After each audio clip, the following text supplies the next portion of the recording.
Hey everyone, I'm Kelsey with iFixit, and today I'm going to show you how to replace the front-facing camera on your Samsung Galaxy S9 Plus. For this repair, you're going to need an eye opener, a suction handle, iFixit opening picks, a spudger, a Phillips 00 screwdriver, and tweezers. We also recommend using a magnetic mat for this repair. It'll keep your screws organized and safe from rolling away. Start by making sure that your phone is off, and use your eye opener to heat up the back panel to soften the adhesive, and repeat if necessary.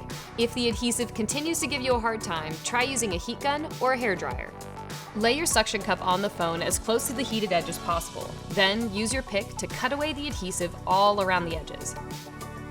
Once you have a portion of the panel separated, insert a pick to keep the adhesive from resealing. Work your pick around the phone, cutting all the adhesive, but be careful.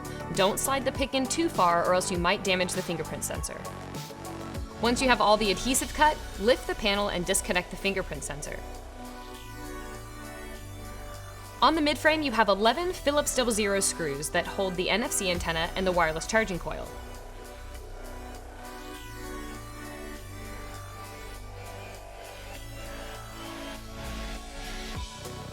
Once you've removed these screws and components, go ahead and disconnect the battery.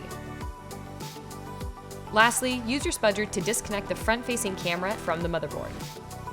That's all for this repair. Be sure to hit subscribe so you have our next repair videos in your back pocket for your next fix. I'll see you next time.